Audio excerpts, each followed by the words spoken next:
Welcome friends, welcome to Great Scholars Academy. Welcome to my video number 15, part 2 of interest on drawings. Simple सी बात, हमने पीछे दो cases पढ़े, case ए और केस बी। दोनों के अपने अपने तरीके थे डिटेक्ट करने के, पता करने के कि वो कौन कौन सी चीजें हैं जिससे हमें पता लगेगा कि ड्राइंग किस तरीके से कैलकुलेट करनी है।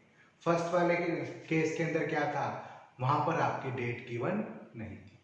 सेकंड केस में क्या था, डेट्स गिवन तो थी लेकिन इर्रेगुलर थी, अलग अलग थी, डिफरेंट थी। थर्ड केस के अंदर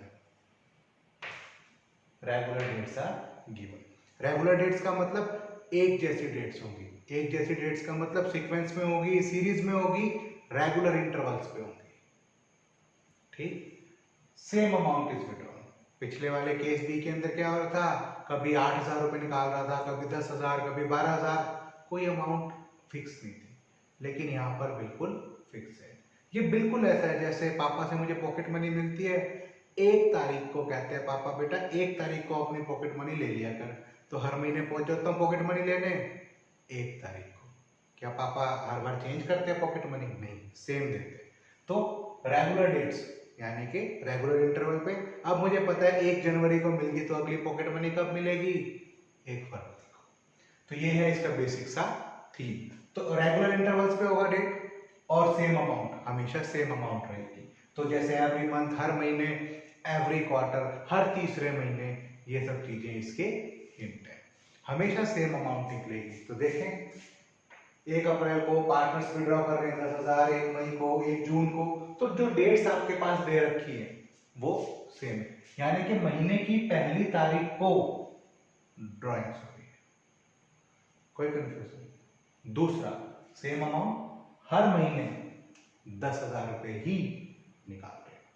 अब एक तरीका तो वही है जो हमने केस बी में पढ़ा। कैसे? अलग अलग करके इसे सोल्व करना शुरू कर दूं। 1 अप्रैल 10,000 की अमाउंट निकाली, कितने महीने का ब्याज लगेगा? 1 अप्रैल पहली तारीख को निकाल रखे हैं, तो अप्रैल, मई, जून, जुलाई, अगस्त, सितंबर, अक्टूबर, नवंबर, दिसंबर, जनवरी, फरवरी, मार्च, पूरे 12 महीने का ब्याज। तो टाइम में कितना आ जाएगा? 12। अब एक तरीका तो यही है, 10,000 into 12/12 into rate of interest यानी 10/100, एक तरीका। फिर ऐसी दूसरी अमाउंट पे 1 मई को निकाल रहा हूं, तो अप्रैल तो जा चुका, 11 महीने का ब्याज कैलकुलेट करना पड़ेगा। Logic clear? तो ऐसे एक तरीका तो ये है कि हर एक को अलग अलग कैलकुलेट करो, या फिर ये तो था सिंपल मेथड, या फिर प्रोडक्ट लगा दो। सबसे पहले 10,000 को इससे मल्टीप्लाई, 11 को इससे, यहाँ पर 10 आ जाएगा, क्योंकि 1 जून को ड्राइंग करूंगा तो जून से लेके मार्च तक का पीरियड, जुलाई को करूंगा तो 9, अगस्त को करूंगा तो 8, 7, 6, 5, 4, 3, 2, 1। आखिरी ड्राइंग करूंगा 1 मार्च को। 1 मार्च का मतलब महीने के आखिरी दिन, अकाउंटिंग ईयर के आखिरी दिन, तो 1 मार्च से लेके 31 मार्च तक का ही लगेगा, तो 1 महीने का ब्याज। टाइम निकालने में तो कोई दिक्कत नहीं। अब पेपर में मेरे पास टाइम बहुत ज्यादा हो, तब तो मैं यहाँ पर सिंपल मेथड या प्रोडक्ट मेथड जो केस बी में करा उससे सोल्व कर सकता हूँ, वरना हमारे पास एवरेज पीरियड मेथड है। हम कैलकुलेशन मैथ की मदद से इस प्रॉब्लम को बड़ा आसान बना सकते हैं। कैसे? सबसे पहले हम फॉर्मूला देखते हैं, टोटल अमाउंट विड्रॉन। अगर एक पार्टनर हर महीने 10,000 रुपए निकाल रहा है तो पूरे साल में कितने रुपए निकालेगा? 10,000 इंटू 12, 1,20,000 रुपए। Rate by 100, rate of interest मान लेते हैं हम 10%, तो 10/100, 1/12। प्रोडक्ट मेथड में हम 1/12 कर रहे थे, तो यहाँ भी बिल्कुल सेम है। सबसे इंपॉर्टेंट चीज है ये बॉक्स, वो कहता है time left after first drawing. कितना टाइम बचा जब आपने पहली ड्राइंग करी, plus time left after last drawing, last drawing के बाद कितना टाइम बचा, यानी आप आखिरी ड्राइंग कब करोगे उसके बाद कितने महीने का ब्याज लगेगा, डिवाइड बाय 2। फॉर्मूला दोबारा से रिवाइज करते हैं। सबसे पहले हमारी फर्स्ट ड्राइंग कब है? ये 1 अप्रैल को मैंने सबसे पहले पैसे निकाले। तो time left after first drawing, time left कहाँ है टाइम? ये रहा, 12 महीने बचे हुए। उसके बाद आखिरी ड्राइंग कब होगी? 1 मार्च। Time left after last drawing, कब है लास्ट ड्राइंग? कितना टाइम बचा हुआ है? 1 महीने का। कोई कंफ्यूजन नहीं। तो फॉर्मूले में वैल्यूज पुट करते हैं। जब हम first day of every month, हर महीने की पहली तारीख को पैसे निकाल रहे हैं, तो कितने रुपए निकाले? 10,000 हर महीने, 12 महीने के लिए 1,20,000 इंटू रेट 10% है तो 10/100 into 1/12 into every period formula. First drawing के बाद कितना टाइम बचा हुआ है? 12 महीने, 12 plus time left after last drawing 1 महीना डिवाइड बाय 2, यानी कि हम इसे लिख सकते हैं और 13/2।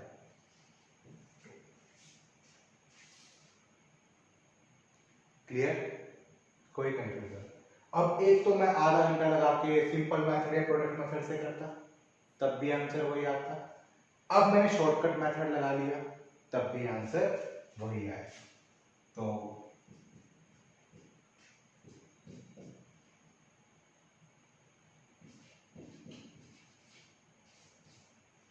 6500, ये है आपका फर्स्ट डे ऑफ एवरी। भैया बस पहली तारीख को ही पैसे निकालेंगे, पापा तो मुझे पॉकेट मनी महीने के आखिरी तारीख को देते हैं, तो तब कैसे निकालेंगे? क्या कॉन्सेप्ट में कोई चेंज आएगा? देखो, फर्स्ट वाला ओके।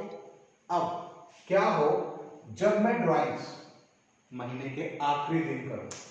अब अप्रैल फर्स्ट तो नहीं होगा, ये लाइन तो सारी कोई होगा। अब ड्राइंग्स कब होंगी?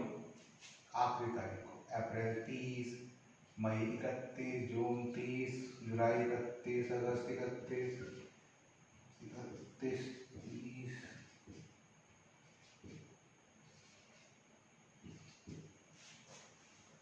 यही होंगी।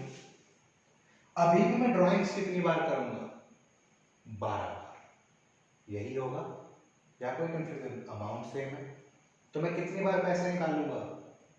12 बार, हर बार 10,000, यानी 1,20,000 into rate of interest same है 10/100 इंटू 1/12, कुछ करना ही नहीं, इंटू फर्क पड़ेगा सिर्फ इस फॉर्मूले में। कैसे?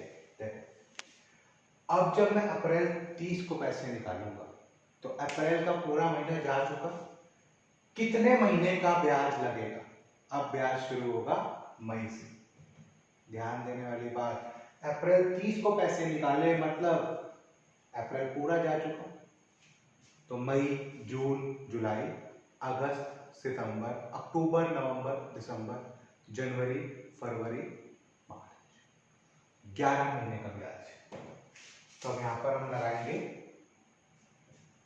11 महीने का ब्याज। तो time left after first drawing, first drawing के बाद कितना टाइम बचा? 11 महीने। 11 plus time left after last drawing. बीच की सीक्वेंस मुझे समझने की जरूरत है ही नहीं, सीधा आखिरी ड्राइंग कब करेगा? मार्च 31 को। 31 मार्च का मतलब साल के आखिरी दिन। क्या यहाँ पर कोई ब्याज लगेगा? आखिरी दिन अकाउंटिंग ईयर का आखिरी दिन वो पैसे निकाल रहा है, तो यहाँ पर कोई भी ब्याज नहीं लगेगा, 0 मंथ्स आएंगे, क्योंकि टाइम तो बचा ही नहीं, कोई महीना तो बचा ही नहीं हुआ। तो यहाँ पर आएगा 11 + 0/2 और 11/2। डन? सॉल्व कर लेंगे।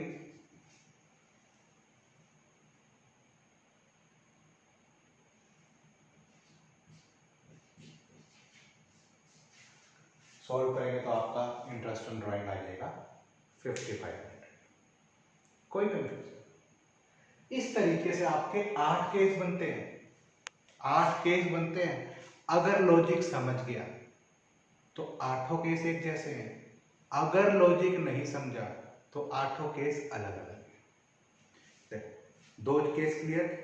महीने की पहली तारीख को निकालते हैं तो क्या होगा, महीने की आखिरी तारीख को निकालते हैं तो क्या होगा, 2 केस।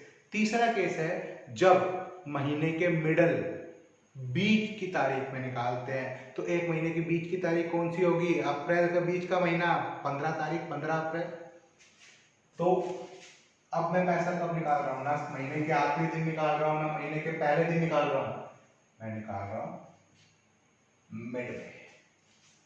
अगर मैंने 15 अप्रैल को ड्राइंग करी तो टाइम पीरियड कितना आएगा, या तो पूरे महीने का ब्याज लग सकता, क्यों, क्योंकि पहली तारीख को नहीं निकाल रहा, 15 दिन जा चुके, ना 11 महीने का ब्याज लग सकता, क्यों, क्योंकि अभी आधा महीना बाकी है, 15 अप्रैल को निकाले, 30 अप्रैल को निकालता तब तो 11 महीने का लगता। तो इसके बीच का मिडल क्या है, 11.5, 11.5 महीने का ब्याज लगेगा। तो time left after first drawing 11.5 कब होगा ये, जब मैं महीने के बीच में निकालूंगा। अब गैस करो आखिरी ड्राइंग कब होगी, 15 मार्च, कितने महीने का ब्याज लगेगा, 15 मार्च से 31 मार्च, आधा महीना। तो यही है आपका लॉजिक 0.5। फॉर्मूला बिल्कुल सेम, यानी कि वही हम 12 बार ड्राइंग करेंगे, 1,20,000 into 10/100 into 1/12 into time left after first drawing 11.5 plus time left after last drawing 0.5 divide by 2,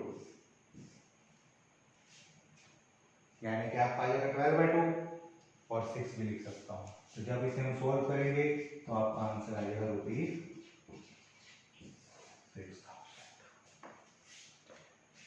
ये थे हमारे 3 केसेस,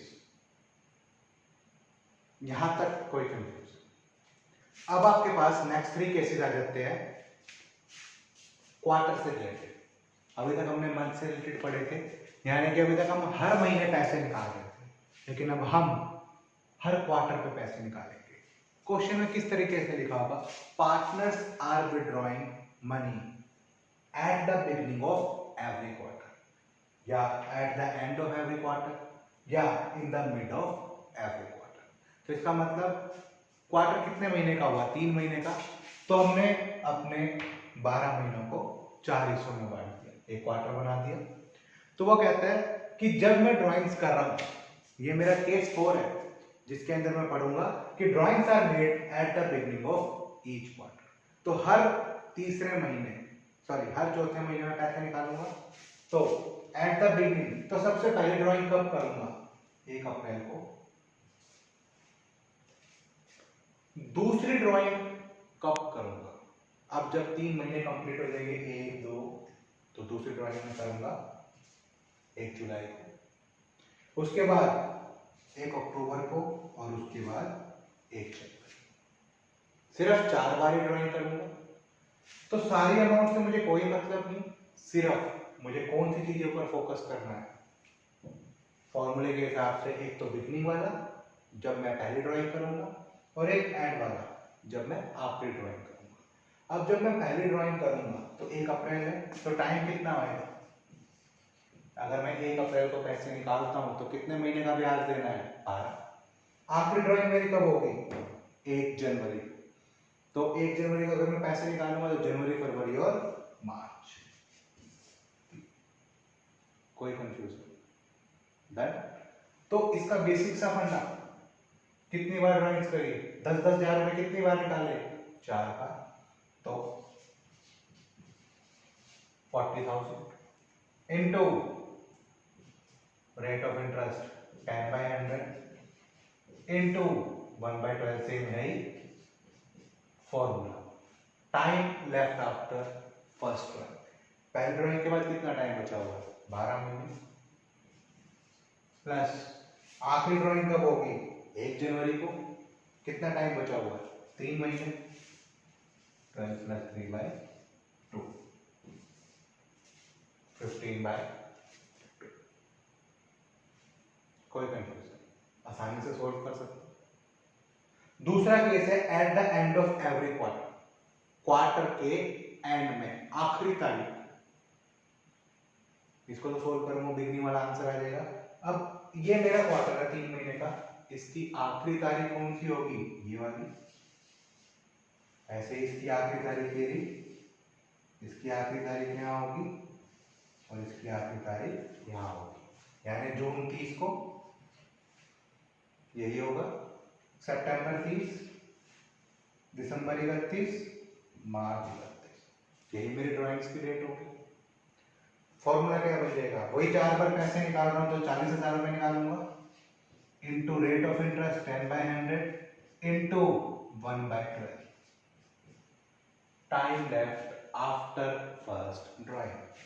फर्स्ट ड्राइंग कब हुई, अब ये तो पुराना केस था, फर्स्ट ड्राइंग हुई अब 30 जून को, क्यों, क्योंकि क्वार्टर के आखिरी दिन पैसे निकाल, तो कितना टाइम बचा हुआ है इसके बाद, 9 months, 9 plus time left after last drawing, कब हुई लास्ट ड्राइंग, 31 मार्च को, क्या टाइम बचा हुआ है, नहीं, तो 9 प्लस 0/2,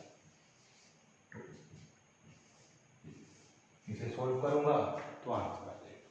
तो लॉजिक इसमें क्या है, लॉजिक है सिर्फ इस टाइम को समझना। अब तीसरा case, in the mid of every quarter, her quarter के मिडल तारीख को, अब क्वार्टर 3 महीने का, अप्रैल, मई और जून, अगर मैं कहूंगी इसके बीच की तारीख कौन सी होगी, तो सिंपल सी बात है 15 मई होगी, 15 मई, इसकी 15 अगस्त, 15 नवंबर और इसकी होगी 15 फेब। अब ये बोल जाऊं, ये बोल जाऊं, अब मेरी पहली ड्राइंग होगी 15 मई, 15 मई को, अब 15 मई को पैसे निकालूंगा तो मई का आधा महीना बचा हुआ है, मई का आधा महीना बचा हुआ है, प्लस अभी भी 9 मंथ्स बाकी है, जून से लेके मार्च तक, तो 10 महीने तो ये रहे, आधा महीना ये रहा, 10.5 महीने, तो अमाउंट वही सेम, 40,000 इंटू 10/100 इंटू 1/12 इंटू 10.5, 10.5 महीने। फर्स्ट ड्राइंग के बाद जो टाइम बचा है, लास्ट ड्राइंग 15 फरवरी, तो फरवरी का आधा महीना और 1 महीना मार्च का बचा हुआ है, तो 1.5 महीना यहाँ से बचा हुआ है, प्लस 1.5/2 या 12/2। 3 केस, जब क्वार्टर के पहली तारीख यानी 1 अप्रैल को, 1 जुलाई को, 1 अक्टूबर को, 1 जनवरी, क्वार्टर के आखिरी तारीख जून 30 को, सितंबर 30, दिसंबर 31, मार्च 31, क्वार्टर के मिड में, इन the mid of every quarter, पहली ड्राइंग 15 मई, आखिरी ड्राइंग 15 फरवरी। अब ध्यान देने वाली एक चीज और, यहां पर हम 12 महीने कंसीडर कर रहे हैं, 12 महीने कंसीडर कर रहे हैं, पूरा साल कंसीडर कर रहे हैं। अभी तक हमने 6 केसेस कर लिए, 12 महीने से रिलेटेड, पहली तारीख को निकालेगा, आखिरी को और मिडल में, 3 क्वार्टर से रिलेटेड करें कि क्वार्टर के स्टार्टिंग में निकालेगा, क्वार्टर के एंड में निकालेगा या क्वार्टर के मिड में। अब क्वेश्चन में लिखा होगा partners are withdrawing ₹10,000 on the beginning of every month for 6 month. अब सिर्फ 6 महीने के लिए वो ड्राइंग्स करेगा, पूरे साल के लिए ड्राइंग्स नहीं करेगा, 12 बार ड्राइंग्स नहीं करेगा, सिर्फ 6 बार ड्राइंग्स करेगा। तो केस 7 में वो 6 बार ड्राइंग्स करेगा और केस 8 में वो 9 बार ड्राइंग्स करेगा। तो इसलिए हमने आखिरी के 6 महीने ले लिए ताकि मुझे सिर्फ फॉर्मूला कैलकुलेट करने में आसानी हो जाए, फॉर्मूले का रट्टा ना मारना पड़े, बाई चांस पेपर में भूल जाऊं तो ये फॉर्मूला मुझे हेल्प कर जाए। तो अगर 1 अक्टूबर को मैं कहता हूं फर्स्ट डे, पहली तारीख को ड्राइंग्स करता है 6 महीने के लिए, तो 6 महीने मेरे पास है। अगर 1 अक्टूबर को निकालेगा वो पैसे, तो कितने महीने का ब्याज देना है उसने? 6 महीने का। उसके बाद मुझे फर्स्ट ड्राइंग चाहिए और लास्ट ड्राइंग। लास्ट ड्राइंग कब होगी उसकी? 1 मार्च को। 1 मार्च को होगी तो कितने महीने का ब्याज? 1 महीने का। अब यहाँ पर 6 बार पैसे निकाल रहा है, तो टोटल कितने हो गए? 10,000 into 6, 60,000 into rate of interest 10/100 into 1/12। Same है फॉर्मूला, सिर्फ अमाउंट का फर्क है। वहां पर 12 बार ड्राइंग्स कर रहा था तो 1,20,000 निकाल रहे थे, यहाँ 6 बार ड्राइंग्स कर रहा है तो 60,000 into time left after first drawing 6, time left after last drawing 1, तो 6 + 1 7/, आंसर आ जाएगा। क्या हो जब वो लास्ट डे आखिरी तारीख को निकाले, तो 1 अक्टूबर की जगह वो कब निकालेगा? 31 अक्टूबर को। उसके बाद आखिरी ड्राइंग 31 मार्च को, तो यहाँ 0 आ जाएगा और यहाँ पर 1 महीना कम हो जाएगा, 5 आ जाएगा। 6 बार ड्राइंग्स कर रहा है तो 60,000 into rate of interest into 1/12 into 5 + 0/2 यानी 5/2, आंसर आ जाएगा। इन द मिडल, अगर वो महीने के बीच में निकाले तो पहली ड्राइंग होगी उसकी 15 अक्टूबर को और आखिरी ड्राइंग होगी उसकी 15 मार्च को। तो 15 अक्टूबर को करेगा तो आधा महीना अक्टूबर का गया, तो बचे सिर्फ 5.5, 5.5 महीने। आखिरी ड्राइंग 15 मार्च को, कितना बचा? 0.5। 5 वही 6 बार ड्राइंग्स इंटू 10/100 इंटू 1/12 इंटू 5.5, 5.5 महीने का ब्याज और आधे महीने का, यानी 6/, आंसर आ जाएगा। Logic okay? सेम लॉजिक यहाँ पर फॉलो होगा। ये 9 मंथ्स के लिए तो 9 महीने के हिसाब से। अब 1 जुलाई को, पहली तारीख को करेगा 9 प्लस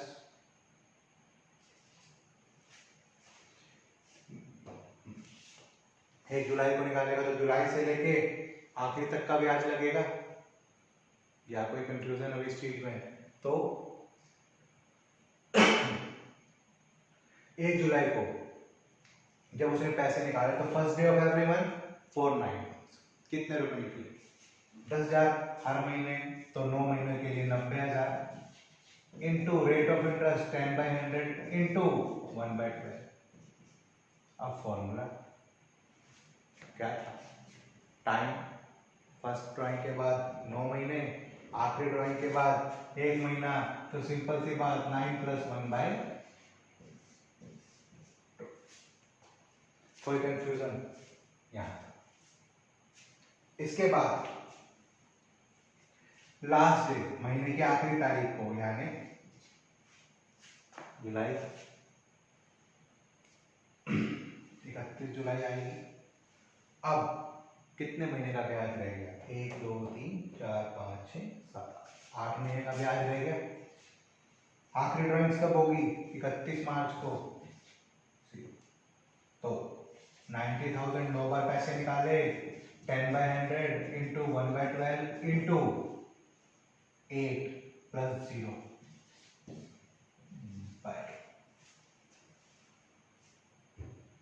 आखिरी केस इन द मिडल 15 जुलाई 15 मार्च, तो 8.5 महीने का ब्याज यहाँ, 0.5 आधे महीने का ब्याज यहाँ।